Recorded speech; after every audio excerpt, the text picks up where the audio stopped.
America అధ్యక్షుడు Barack Obama ఉద్వేగభరిత వీడ్కోలు పలికారు.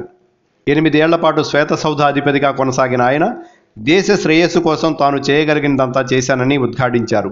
జాతి వివక్ష, అసమానతలతో ప్రజాస్వామ్యానికి ముప్పు పొంచి ఉందని, వాటిని సమర్థంగా ఎదుర్కోవాలని దేశ ప్రజలకు పిలుపునిచ్చారు. ముస్లిం అమెరికన్ల పట్ల వివక్షకు తాను వ్యతిరేకిస్తానంటూ పరోక్షంగా తదుపరి అధ్యక్షుడు డొనాల్డ్ ట్రంప్కు చురకలంటించారు. ఇన్నేళ్ల పాలనలో తనకు సహకరించినందుకు గాను ప్రజలందరికీ కృతజ్ఞతలు తెలియజేశారు. ఈ నెల 20న అమెరికా నూతన అధ్యక్షుడిగా డొనాల్డ్ ట్రంప్ బాధ్యతలు చేపట్టనున్న సంగతి తెలిసిందే. దేశాధ్యక్షుడి హోదాలో జాతినుద్దేశించి ఒబామా మంగళవారం వీడ్కోలు ప్రసంగం చేశారు. తన సొంత పట్టణమైన షికాగోలో ఏర్పాటు చేసిన ఈ సభకు దాదాపు 20,000 మంది మద్దతుదారులు హాజరయ్యారు. 55 నిమిషాల పాటు సాగిన ప్రసంగంలో పలు జాతీయ, అంతర్జాతీయ అంశాలను ఒబామా స్పృశించారు.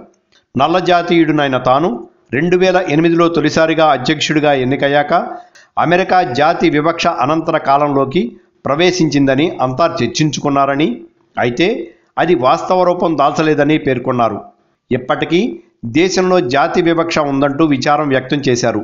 ప్రజాస్వామ్యానికి ముప్పుగా పరిణమిస్తున్న జాతి వివక్ష, అసమానతలపై పోరాటానికి పార్టీలకు అతీతంగా ప్రజలు ఏకమవ్వాలని పిలుపునిచ్చారు. 8 ఏళ్ల తన పాలనలో అమెరికా గతంలో పోలిస్తే అన్ని రంగాల్లోనూ ప్రగతి సాధించిందని ఒబామా వెల్లడించారు. Like and subscribe Eagle Media Works.